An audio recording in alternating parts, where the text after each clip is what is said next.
Hello and Assalamu alaikum, dear students. Hopefully, you remember that we are doing lectures online in classical poetry subject, and John Donne is our poet.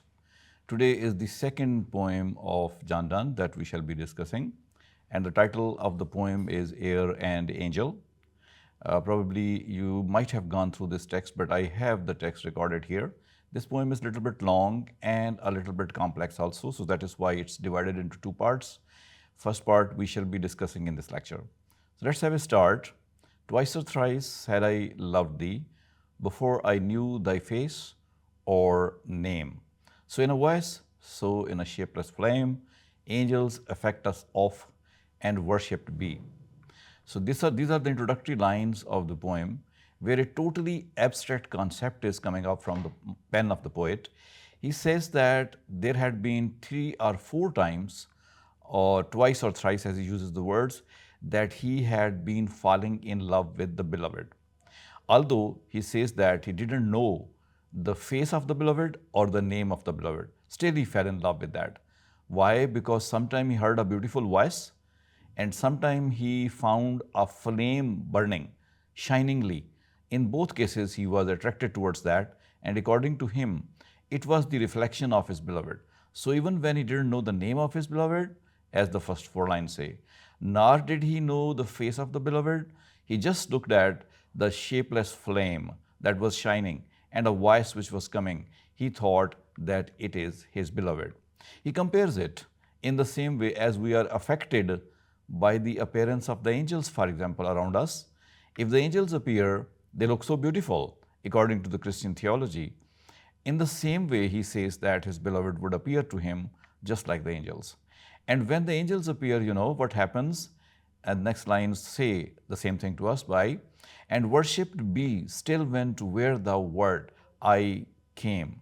He says that when the angels appear, worship happens in the same way when the image of his beloved appeared before him in the shape of a flame or in the shape of a voice, he would think of worshipping that image. So this is the highest concept of love which John Donne tries to ascribe or relate to the beloved. So this is the highest concept of love, and that is the Platonic type of love. But the expertise of John Donne is that he includes this Platonic with the physical love as well. For example, he proceeds further by letting us enter further into his imaginary beloved. He says, still when to where thou wert I came, some lovely, glorious nothing I did see. He says, when I tried to find you, there was a glory, there was a beauty, but I couldn't find the real, in physical, in body beloved. It was only the soul, it was only the kind of soul he could discover. And from here, dear students, another concept of John Donne's poetry comes before us.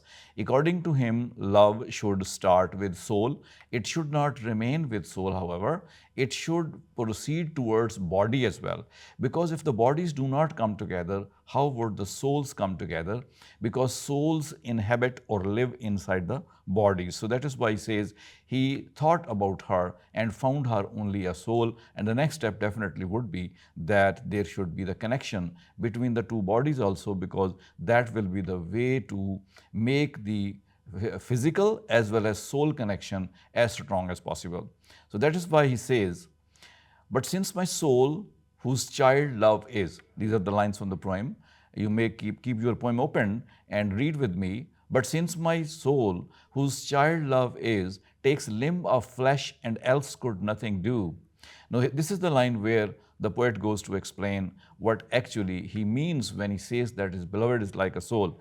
He says he also has a soul, but that soul is imprisoned in a body. And he uses the word limbs of flesh for this body. Body has been clarified by using the words limbs of flesh. I mean, the kind of parts of the body which are made up of the flesh. He says he is like that. He's got the soul also, but he's got the body also. And else could do nothing. He says that if body is not within the soul, body will not be able to do anything. And if body is not with the soul, soul will not be able to do the same. In this way, both have to go hand in hand and together also. So this is something which the poet has explained in this part of the poem by letting us know that love, though may start with the soul, but it cannot remain only with the soul, as Plato would say. He includes the concept of the physical love, incarnated love as well, inside this poem. So sensuality intervenes into the poetry of John Donne because of such sayings. And he continues with that. Let us read more of the lines where he will explain his concept of the soul and physical love. For example, the poet says in his poem, more subtle than the parent is, love must not be, but take a body too. He says that soul may be very subtle, body is also equally important. Without body, the soul may not be important. So that is why he says both have to go side by side. Both act as child and the parent. In the same way as the child cannot grow without a parent, in the same way the parent cannot remain happy without a child, in the same way the soul and body have to go side by side, hand in hand together. In that way, he tries to claim that his love is not only of the soul, but that of body as well.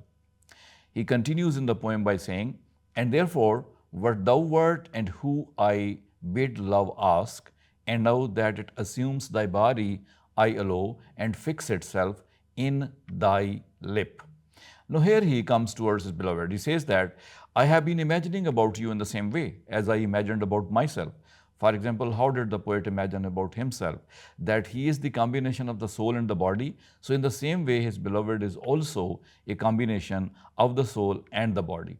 He says that the soul of the beloved also has a body, and that is visible in different situations. For example, first of all, the beautiful soul of the beloved is visible in her lips. And secondly, it is visible in her eyes. Thirdly, it is visible in her eyebrows. These three things he counts here. Probably he wants to highlight the beauty of the eye of his beloved and the beauty of the lips of his beloved. So from here you can guess that how from soul to body the poet has transferred. It means the physical beauty is equally important, and love cannot sustain itself unless there is the physicality, there is the connection between the bodies also, and the connection between the souls also. So in this way, the poet is trying to let us know that this is going to be the hugest issue, that if we consider only soul as a part of love and do not talk of the body, we would be wrong. We have to take these two things together. So this can also be called John Donne's concept of love, where it is not simply the soul but also body is important. Dear students, let's now talk about some of the issues in the poem. For example, if we try to summarize this poem, we can say that Air and Angels is one of John Donne's most intellectually complex metaphysical love poems. It explores the nature of love as both spiritual and physical. And this is the most important point. Donne dramatizes the tension between pure, disembodied affection and the soul's love, जिसको वो कहता है, and he also talks about sensual embodied love. So this is the major concept which he talks about in his poem, and this sensual embodied love is the desire of the body also. Now when you look at this part of the poem and you will look at the later part of the poem also, you will come to know that the poet uses extended metaphor or the conceit. In my last lecture, I had clarified what is a conceit. That's a complex image, and those complex images are created by the poet. One is an abstract image, other is the physical or very hard type of image, and that is combined together, compared together, or joined together. And this is some commonality between the two images that it becomes a very solid metaphor. That is why the poetry was called as the metaphysical poetry. In this poem also, we shall find that there is a kind of metaphor which makes this sense, and that we will be able to understand in the last part, second part of the poem. Here in the first part, we do not find any such image. If we try to see line by line some of the important aspects of the poem, we can say that when the poet speaks, twice or thrice said I loved thee before I knew thy face or name.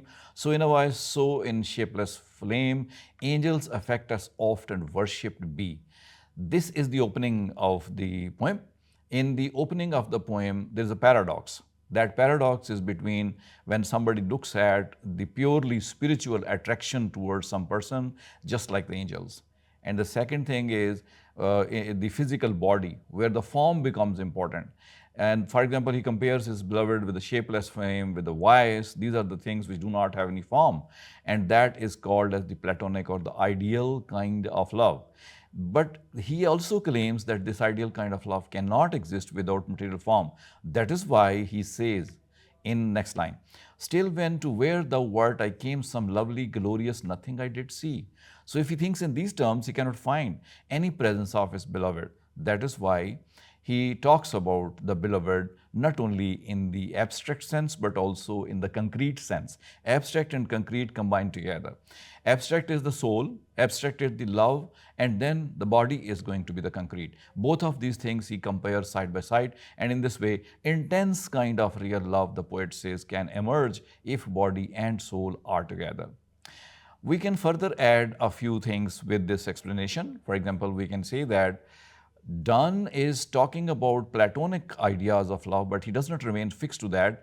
He adds from himself also. That is why his ideology of love should be called New Platonic. Instead of simply Platonic, it should be called New Platonic.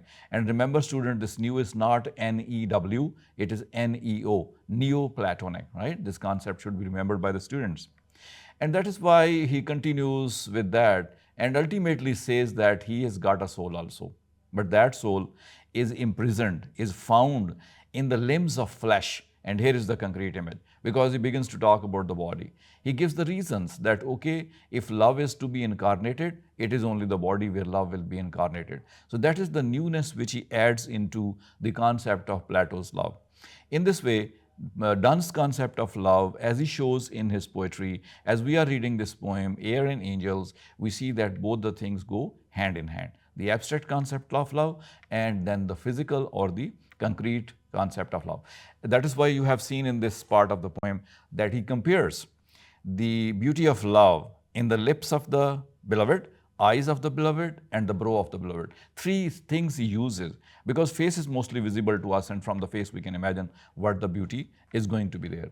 So he continues with this similar kind of idea. He moves from abstract to concrete, we can say, and in this way constructs one image with the combination of these two. And this interpretation, if we do, we really try to understand what the poem is trying to tell to us. So that is why reality versus some kind of subtle non-reality are combined together in this part of the poem. So that is why, dear students, you should understand that all the time it is the habit of John Donne that he continues to explore the combinations which are abstract and the concrete and makes the image as complex as possible. That is why we say that he used conceits, and ultimately what we say, that his poetry is the metaphysical kind of poetry. So dear student, remember this was the first part of the poem. Remember it well, think about it, and after that in the next lecture we shall meet inshallah in order to clarify the remaining part of the poem. You should keep the text with you so that you can see what first part was there. For example, I may remind the line where the first part has ended. Where the poet talks about the lips and the eyebrow of the beloved, here the first part ends. And from the next line, my second part of the lecture will begin. So thank you for watching. Hope to see you in the next lecture when I complete the poem. Thank you.